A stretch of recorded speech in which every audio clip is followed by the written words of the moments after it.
10 minutes, une parole de foi, 10 minutes pour parler à ta foi, 10 minutes pour ranimer ta foi, 10 minutes pour booster ta foi, 10 minutes pour donner à ta foi le vouloir, le désir de sortir de ta situation. Amen.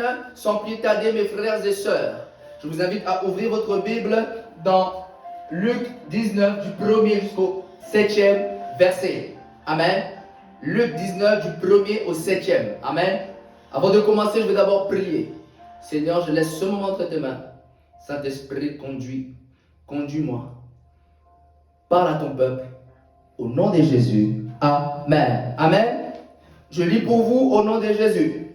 Jésus étant entré dans Jéricho, traversait la ville, verset 2. Et voici un homme riche appelé Zachée, chef des publicains, cherchait à voir qui était Jésus, verset 3. Mais il ne pouvait y parvenir à cause de la foule, car il était petit de taille. Verset 4. Il courut en avant et il monta sur un sycomore pour le voir parce qu'il devait passer par là. Verset 5. Lorsque Jésus fut arrivé à cet endroit, il leva les yeux et lui dit, Zachée, hâte-toi de descendre car il faut que je demeure aujourd'hui dans ta maison. Verset 6. Zachée se hâta de descendre et le reçut avec joie. Verset 7. Voyant cela, tous murmuraient et disaient, il est allé loger chez un homme pécheur. Amen. Est-ce que vous pouvez acclamer pour cette parole? Amen. Et le thème du jour, le thème aujourd'hui est j'irai jusqu'au bout de ma foi. Amen. J'irai jusqu'au bout de ma foi. Amen. Là où tu es, est-ce que tu peux répéter cette parole? Que j'irai jusqu'au bout de ma foi. Amen. Je veux que tu puisses le répéter encore. Je veux que tu puisses le proclamer là où tu es. J'irai jusqu'au bout de ma foi. Je veux que lorsque tu répètes ceci, que tu puisses répéter du plus profond de ton cœur, que j'irai au bout de ma foi. Amen. Je veux que lorsque tu répètes ceci, que tu puisses visualiser en esprit dans quel domaine, dans quel environnement que tu iras au bout de ta foi. Amen. Je veux que lorsque tu répètes encore ceci, je veux que tu puisses exprimer ce qui est au-dedans de toi, ce que tu vois en esprit, que tu puisses compléter la phrase en ajoutant ce que tu vois dans ton esprit. C'est-à-dire, tu dis, j'irai jusqu'au bout de ma foi dans mon ministère. Si tu as un ministère, répète ceci. J'irai jusqu'au bout de ma foi dans mon ministère. Si tu as un projet, dis-le que j'irai au bout de ma foi dans mon projet.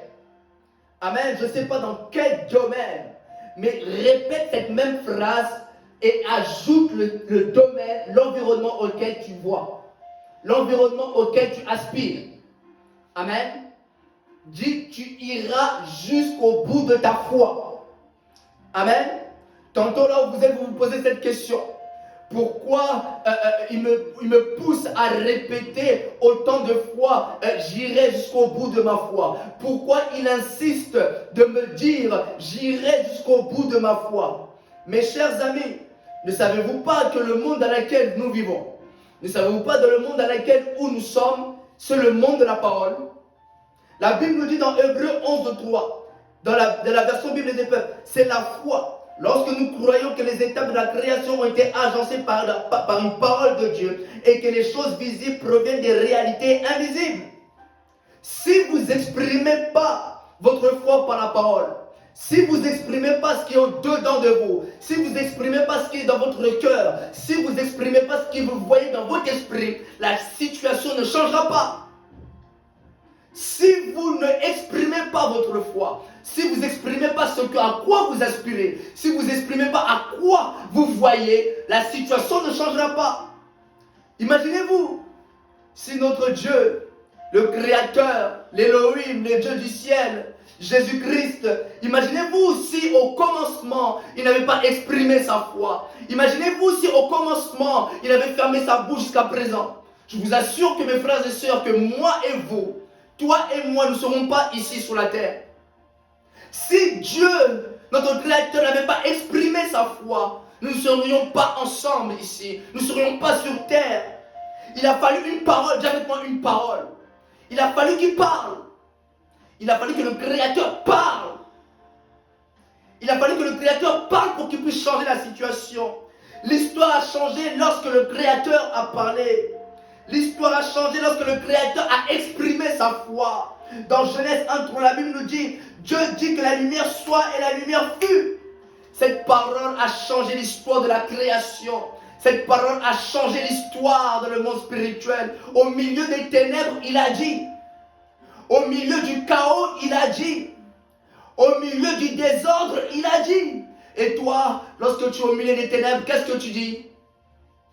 Lorsque tu es au milieu des ténèbres, qu'est-ce que tu dis? Qu'est-ce que tu exprimes lorsque tu es au milieu des ténèbres? Qu'est-ce que tu exprimes? Qu'est-ce que tu dis lorsque tu es dans la tempête? Qu'est-ce que tu dis lorsque tu traverses les problèmes? Au milieu de la tempête, au milieu du chaos, Dieu dit. Au commencement, il a dit. Au milieu du désordre, il a dit. Au milieu de la nuit, il a dit. Amen. La Bible nous dit dans 2 Corinthiens 4:13, j'ai cru, c'est pourquoi je parle. À quoi est-ce que tu crois? Dis-moi, à quoi est-ce que tu crois dans cette situation? La Bible nous dit, j'ai cru, c'est pourquoi je parle. Et toi, qu'est-ce que tu crois dans cette tempête? À quoi tu crois? Sur quoi bases-tu ta foi sur cette situation? À qu'est-ce que tu crois? Qu'est-ce que tu crois dans ta tempête? Qu'est-ce que tu exprimes dans la tempête? Dans la barque, Jésus, avec ses disciples, la Bible nous dit que le vent s'est levé, la tempête a commencé à frapper. Et lorsque Pierre a vu cela, il a réveillé Jésus, il a dit, Maître, Maître, nous périssons. Attention à ce que vous dites lorsque vous traversez la tempête. Attention à ce que vous dites lorsque vous traversez les combats. Pierre a dit, Maître, Maître, nous périssons. Pierre, qui t'a dit que tu vas périr? Pierre, qui t'a dit que tu vas périr? Qui t'a dit que tu vas périr? Ne confessez pas ce que Dieu ne vous a pas dit. Ne dites pas ce que Dieu ne vous a pas dit. Faites attention à tes paroles, Pierre. Fais attention à tes paroles. Fais attention à ce que sort de ta bouche. Fais attention à ce que tu exprimes dans la tempête. Fais attention à ce que tu exprimes dans le combat. Pierre a dit, Maître, Maître, nous périssons. Pierre, qui t'a dit que tu vas périr? Pourquoi tu parles de la mort? La Bible nous dit que la mort et la vie sont au pouvoir de la langue. Quiconque l'aime en mangera le fruit. Quel fruit de tes paroles veux-tu en manger? Veux-tu manger les fruits de la mort ou veux-tu manger les fruits de la vie? Faites attention à ce que vous dites dans le combat. Faites attention à ce que vous proclamez dans la tempête. Voilà pourquoi Dieu a dit à Josué que ce livre de la loi ne se lève point de ta bouche. Médite le jour et nuit. En réalité, Dieu est en train de dire à Josué, parle-en tous les jours. Proclame-la tous les jours. Parle de la parole tous les jours. Parle-en la nuit. Parle-en le matin. Parle-en à midi. Parle-en le soir. Parle-en au travail. Proclame la parole au travail. Proclame la parole dans ton environnement. Proclame la parole dans ta ville. Proclame la parole de Dieu dans ton ministère. Proclame la parole dans ta famille. Il est en train de dire à Jésus, proclame-la tous les jours. Amen. Vous savez, Zachée est allé au bout de sa foi. La Bible nous dit que Zachée désirait voir Jésus. La Bible nous dit chercher à voir qui était Jésus. Mais la Bible nous révèle qu'il ne pouvait y parvenir. Pourquoi? À cause de sa petite taille. Deuxièmement, à cause de la foule qui était là. Mais malgré ces deux obstacles, Zachée n'a pas abandonné. Je veux dire à quelqu'un, n'abandonne pas. Malgré les obstacles, n'abandonne pas. Zachée n'a pas abandonné sa foi. Zachée est allé au bout de son idée. Zachée est allé au bout de ses convictions. La Bible nous dit, il courut vers l'avant, il n'a pas reculé. Ne recule pas lorsque tu vois l'obstacle. Fonce, avance. La Bible dit, il courut vers l'avant. Et la Bible nous dit qu'il est monté sur un sycomore. C'est-à-dire l'arbre. Parce qu'il savait dans son cœur que Jésus devait passer par là. Les gens ne comprendront pas ta conviction. Les gens ne comprendront pas ta foi. Mais va jusqu'au bout de ta foi. Zachée n'a pas demandé, est-ce que le monde va me suivre? Est-ce que le monde va comprendre là où je veux en venir? Tu n'as pas besoin que le monde puisse te comprendre. Va jusqu'au bout de ta foi. Zachée n'a pas demandé la vie. Il est allé jusqu'au bout de sa foi. Il n'a pas abandonné. La Bible dit, il courut vers l'avant. Parce qu'il savait que dans son cœur que Jésus devait passer par là. Il est monté dans l'arbre.